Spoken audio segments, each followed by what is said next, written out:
This research example is the easiest and most fun way that I can think of to show you how using ethical persuasion, just how powerful using ethical persuasion really can be. The challenge for many of us is we want to be more influential, we want to be more persuasive in our conversations, but we don't know how to do that without being too pushy, or some people might call it too salesy.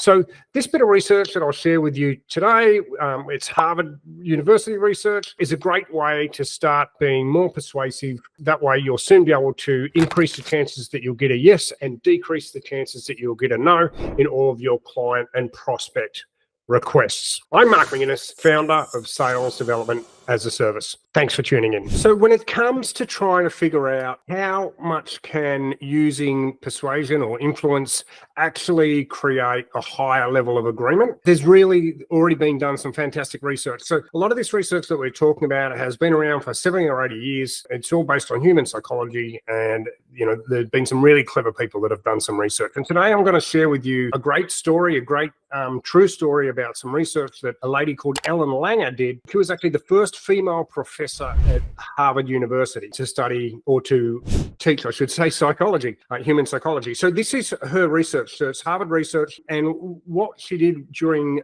1979, 1980 was to try and figure out what's the most persuasive way to deliver a message to try and get some compliance. So increase the chance to get a yes and decrease the chance to get a no. And also to find out, is it worth our while going to the effort to create, a more persuasive copy or a more persuasive conversation? And the answer is yes, but exactly how much is it more persuasive? So we've got a really cool study to share with you. And if you go online and Google the Xerox study from, I think it's 1979, or look at Ellen Langer from Harvard, you'll find her research is there and it's been proven. And I believe they ran a similar survey to this more recently, like in the last 10 years or so, and found the results were pretty much the same. But the first study that she did is more interesting, so we'll stick with the true 1979 version. So think about 1979 in New York, and there's lots of legal firms there, and in all the legal firms, they've mostly got male solicitors or male attorneys, as they're called in America, and they've got female legal secretaries. And every day, attorneys are going to court. Of course, so when they go to court, they've got to take a whole bunch of business records with them, and they take hundreds and hundreds of pages in their folders, and their legal secretaries would prepare those folders for them in the days beforehand. And that would entail standing in line with lots of other legal secretaries waiting for the Xerox machines that were very expensive in the late 70s, early 80s, and they'd be photocopying hundreds of pages to give to the attorney to take to court, right? And the ladies or the girls would be all standing there in line having a chat. And what Ellen thought she could do was to create a couple of different scripts to see how effectively she'd be able to cut the line, to push into those photocopy lines. And remember, people are standing there for quite some time. And so what she did was she developed 3 different scripts and got actresses all across New York to go and see how persuasive they'd be with delivering different methodologies. And this is what this research is built on. And it's really, really quite compelling. And so the first group went around and they said, look, I've got 5 copies. I only have 5 copies to make. Can I jump the queue because I'm in a rush? 94% of the time, they were able to cut the queue, print their 5 copies and get out of there. So that's pretty compelling. And when you think about everybody else had hundreds of pages, it probably makes sense. The second group, when I've got 5 copies to make, can I jump the queue? And what we found was, or what Ellen found, was that about 60% of people would let them in with that phrase. I've got 5 copies to make, can I jump the queue? So that's a 34% decrease in the level of compliance between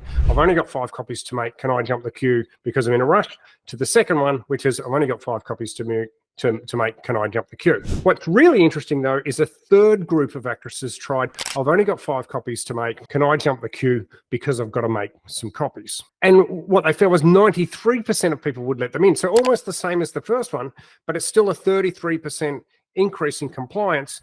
And what Ellen's team found, the Harvard team found, was that just by simply giving any excuse, so the excuse being because I've got to make some copies. Now you and I might be the same as me and thinking, well, because I've got to make some copies is not really an excuse. But what the Harvard team found was that any excuse was going to create the same impact as a really great excuse, such as I'm in a rush. And the learning for us is that by just making some small changes to the way that we phrase our language quite deliberately, we can increase the level of compliance by around 33%. So that's a massive difference. So instead of just saying, I've got 5 copies to make, can I jump the queue?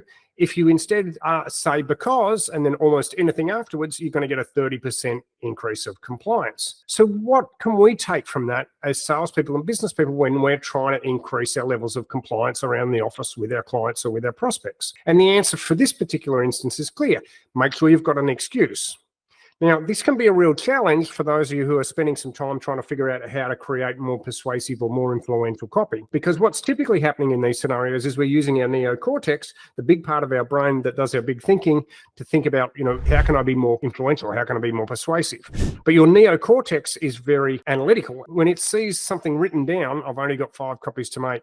Can I jump the queue because I've got to make some copies? Your neocortex says that doesn't make sense. But what happens is we need to remember that we're not trying to trigger our neocortex with these requests, are we? We're trying to trigger the very front part of our brain, what we call the crocodile brain, which is going to act more on reflex. And even though we're using a neocortex to think about the script, we need to think about what do we need to do to try and increase the chances we're going to get a yes and decrease the chances we'll get a no and trigger that crocodile brain.